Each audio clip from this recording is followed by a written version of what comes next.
The sixth door. I grabbed the knob of the sixth door and pull it closed, hoping Nicholas didn't see it was open a crack when we entered the chamber. "Do I need to say anything?" he asks as the door clicks shut. "Maybe you could explain something," I say. "If what we're being attacked by is my imagination, why can't I control what's happening? Why can't I transform the environment or conjure a weapon to fight back with?" Nicholas double-checks the door. "What you're dealing with are constructs solidifying for you after years of obsessive reasoning, so it isn't like a dream you can consciously mold. Besides, you can't use a knife or gun to kill a thought. Your only hope is to seek out the flaw." "The flaw?" "Yes, the flaw in your logic." Nicholas holds up the key we've just acquired. "Let's say this is the what-if scenario you've been envisioning as an alternative timeline to your own. This one is Rockstar Paul, okay?" He digs into his pocket and pulls out the other two keys. "These are the alternative versions of you. This one is Family Man Paul, the one who married Gail, and the other is Inner Child Paul, or whatever you want to call it. This is the one that somehow kept your parents together." Nicholas singles out the first key, the one I got from my mother. "Inner Child Paul preserved his innocence and sense of self. The world is simple but full of wonders. He still lives in perfect faith and believes in Santa Claus." Nicholas both chuckles and winces at his last thought. "Is this making sense to you?" "I think so." "Okay, good." He puts the three keys side by side.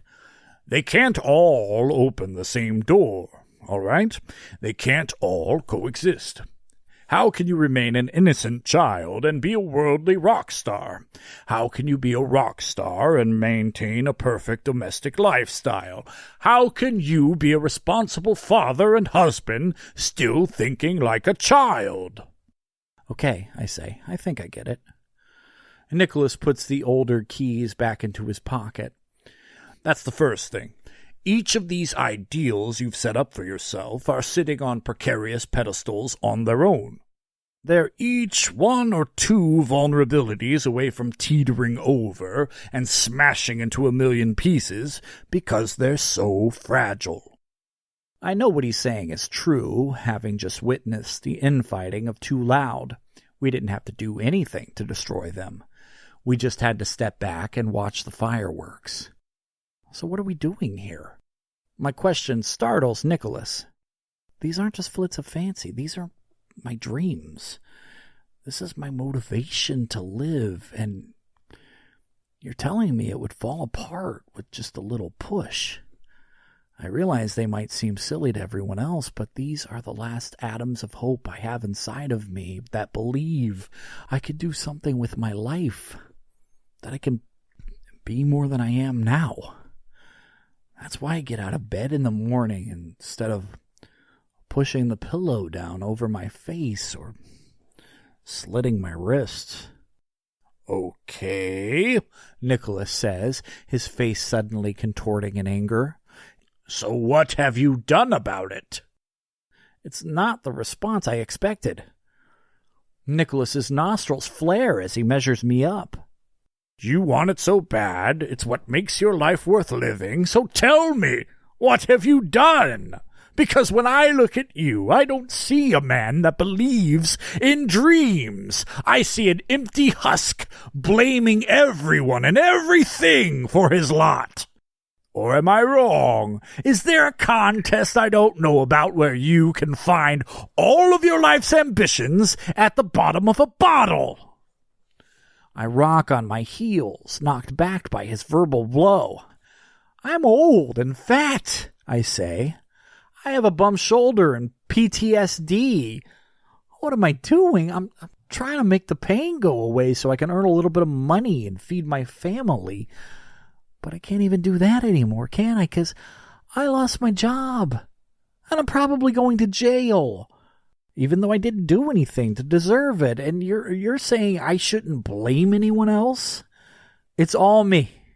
I've done it all to myself. Nicholas throws up his hands in defeat. Life sucks, and then you die. Those are the exact words my father used when he was around, and one of us would start moaning about how something wasn't fair. I see a brief flash of red, and I want to scream at the top of my lungs. I don't. Instead, I take a breath and try to consider things from Nicholas's point of view. That's not what this is supposed to be about, I say, trying to show Nicholas I see the bigger picture. I'm out of chances, and you're here to give me a do-over.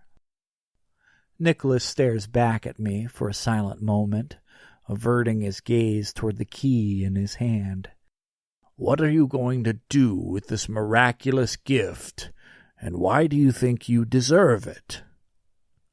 I hadn't really thought of the possibility Nicholas might find me wanting, that he could take it all back. The notion stops me cold.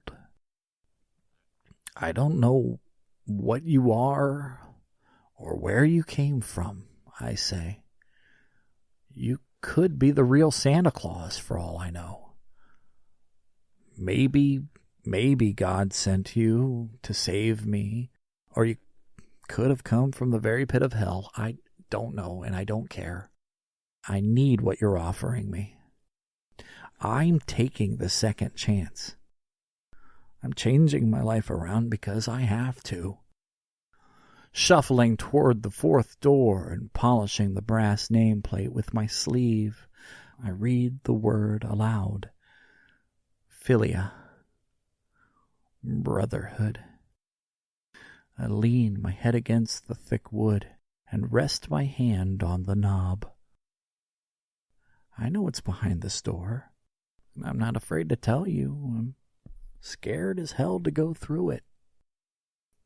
My body turns until my back is flat against the wall.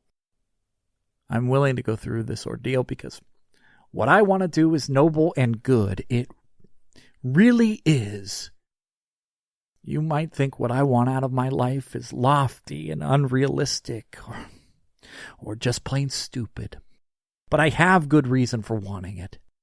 I'm not being selfish. Nicholas holds the key out for me and says, "Prove it."